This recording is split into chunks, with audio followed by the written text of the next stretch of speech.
안녕하세요. 역사 테마기행입니다. 영화 명당을 보신 분들은 아마 들어보셨을 것 같은데요. 충청남도에는 이대에 걸쳐 황제가 나올 명당이 있다고 합니다. 유홍준 작가의 나의 문화유산 답사기 1편에도 바로 그 장소를 소개하고 있는데요. 그럼 그 명당의 실제 장소가 어디인지, 그리고 그 명당을 둘러싼 이야기 속으로 지금 바로 떠나보시죠.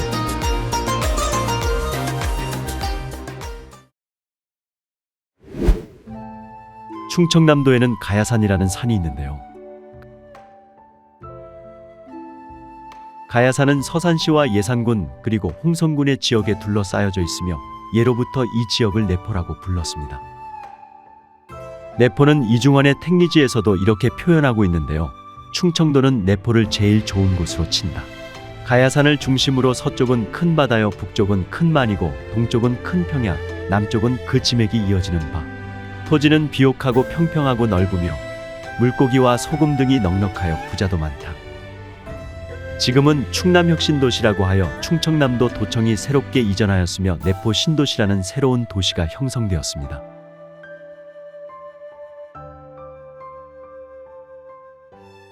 그런데 이렇게 좋은 땅, 내포 지방의 가야산 동쪽에는 이대에 걸쳐 황제가 나올 자리, 이대천자지지의 명당이 있다고 하는데요. 그곳은 바로 남연군묘라고 하며 바로 흥선대원군 아버지 남연군의 무덤 자리입니다. 지금은 가야사지 문화재 발굴 현장으로 여기저기 발굴의 흔적과 현장 보호를 위한 검은천이 씌어져 있습니다.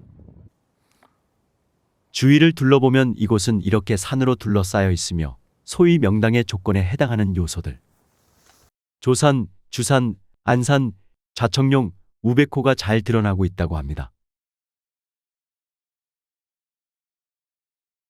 이 천하의 명당 자리는 어떤 사연이 있을까요?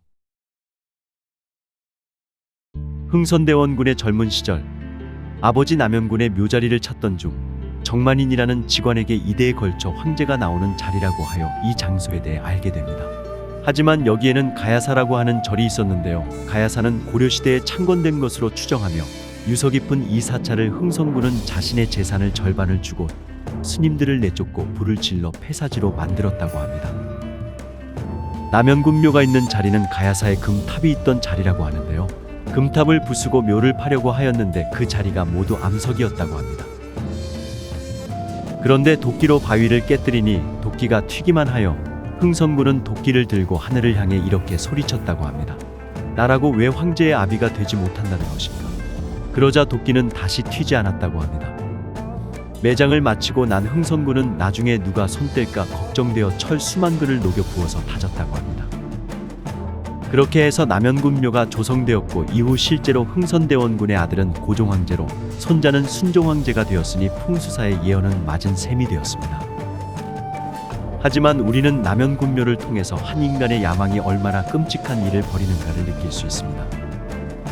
왕권을 향한 흥선대원군의 욕망으로 천년의 고찰이 사라진 것을 알려주는 역사의 현장이라 할 수 있습니다. 그리고 지금도 여기는 계속 발굴하고 있는데요. 가야사는 건물이 99동까지 있었던 아주 큰 사찰이었으며 그리고 지금은 무덤 주변의 발굴로 인해 여기저기 파헤쳐져 있어서 묘한 기분이 드는데요.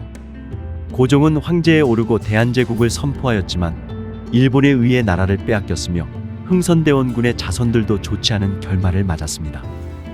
그리고 그 비극적 결말을 가져온 것은 여기 이 땅이 명당인지 아닌지의 여부보다 조선 후기를 이끌었던 흥선대원군 자신이 가장 큰 원인이 아니었나 생각합니다.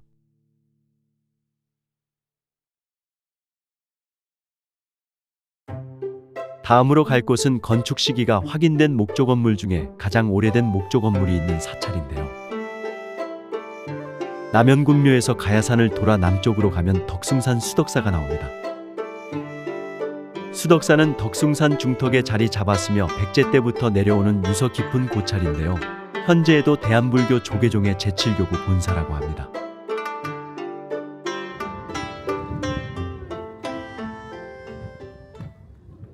주차장에서 나오면 수덕사 일주문까지 관광단지가 조성되어 있으며 마치 시내의 먹자 골목처럼 식당이 늘어서 있는데요.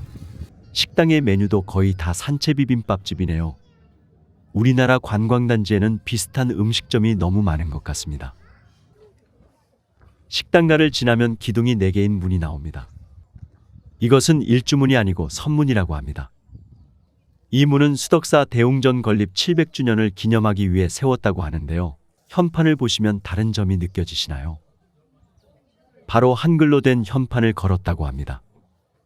덕숭산에 들어오는 모든 생명들이 선문을 통해 마음의 모든 번뇌망상을 제거해버리고 심성의 아름다움을 되찾아 행복한 삶을 살기를 기원한다라는 의미로 건축하였다고 합니다. 선문을 지나 한참을 올라가면 일주문이 나오는데요. 일주문을 지나면 저기 멀리 또 다른 문이 보입니다. 바로 금강문인데요. 금강문 너머 먼 쪽에 또 다른 문이 작게 보입니다. 소위 액자 속에 풍경이 있고 그 액자한 풍경에 다시 액자의 풍경이 있습니다. 그리고 반대 방향으로 내려보아도 풍경은 여전히 멋있습니다.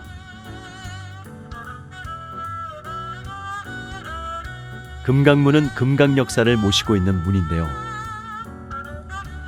금강 역사는 불법을 수호하는 역할을 한다고 합니다. 금강문을 지나면 사천왕문이 나옵니다. 사천왕 역시 불법을 수호하며 방위에 따라 4명이 지키고 있는데요. 사천왕의 표정을 보면 악귀들이 다 도망칠 것 같네요. 사천왕문을 지나면 큰 누각이 나오는데요. 이 누각을 지나면 가장 오래된 목조 건물을 만날 수 있습니다. 계단과 축대만 보이고 위의 모습이 보이지 않는데요. 위쪽의 풍경을 더욱 궁금하게 만듭니다. 계단을 올라가면 웅장한 사찰의 풍경이 펼쳐집니다.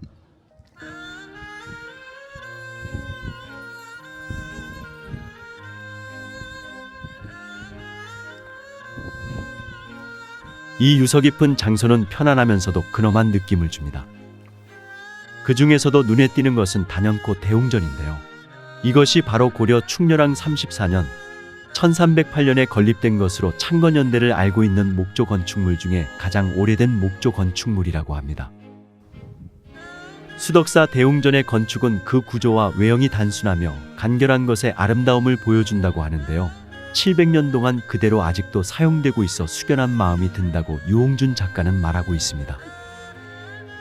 대웅전의 지붕은 맛배지붕 양식이라고 하는데요. 우리나라 한옥의 지붕 모양은 맛배지붕, 우징각지붕, 팔짝지붕의 3가지 기본형이 있다고 합니다. 맛배지붕은 사람 인자 모양으로 배를 맞댄 모양이며 우징각지붕은 맛배지붕의 측면도 지붕을 만들어 4개의 지붕으로 되어 있습니다. 그리고 팔짝지붕은 우징각 지붕의 측면에 팔자 모양을 덧붙여 더욱 멋을 낸 형식이라 할 수 있습니다. 맛배지붕은 지붕의 형식 중 가장 기본형이지만 수덕사 대웅전에서 보듯 단순하면서 엄숙한 분위기가 잘 살아납니다. 그리고 기둥과 기둥을 옆으로 있는 것을 창방이라고 하고 앞뒤로 가로지르는 나무를 들보라고 하는데요. 창방과 들보와 기둥을 매듭으로 연결하는 장치가 공포인데 공포를 어디에 설치하느냐 하는 것도 한옥 건축의 중요한 포인트라고 합니다. 그리고 이 공포를 기둥 위에만 설치한 것을 주심포집이라고 합니다. 그런데 건물을 보다 화려하게 하기 위해 기둥과 기둥 사이에도 공포를 만들어서 끼워 넣으면 그것은 바로 다포집이라고 합니다. 따라서 수덕사 대웅전은 맛배지붕의 주심포집 형식이라고 합니다. 또한 수덕사 대웅전의 기둥은 뒤가 좁고 중간이 살짝 부풀어 있는데요. 이것을 배을림 기둥이라고 합니다. 배을림 기둥은 우리 목조 건축의 중요한 특징이며 기둥들은 탄력성 있게 보여지고 지붕 무게가 기둥을 가볍게 누르고 있는 것처럼 보이게 합니다. 이것은 마치 살아있는 물체가 힘을 안 들이고 짐을 지고 있는 것처럼 보이게 하여 안정감을 느끼게 한다고 합니다. 수덕사 대웅전은 옆면의 벽과 문짝에서도 그림을 그리지 않고 간결성의 멋과 힘을 느낄 수 있습니다. 노란색과 나무색 기둥의 색상의 조화도 화려하진 않지만 조용한 아름다움이 돋보입니다. 그리고 이 대웅전에서 바라보는 풍경은 정말 시원한 느낌을 줍니다.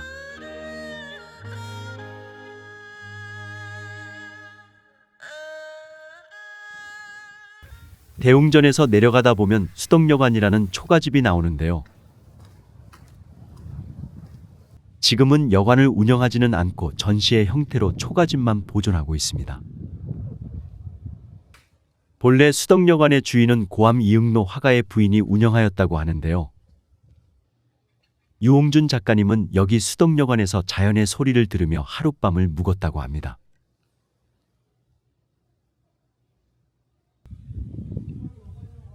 그리고 저기 보이는 건물은 수덕사 미술관인데요.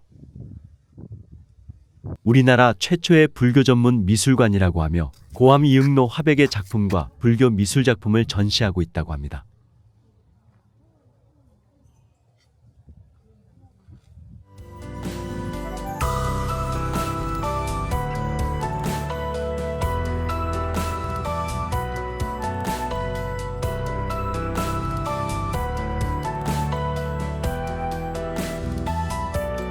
이번 시간에는 충남 내포 지방의 문화유산을 살펴보았습니다. 그럼 다음에 또 다른 멋진 문화유산으로 찾아뵙겠습니다. 시청해 주셔서 감사합니다.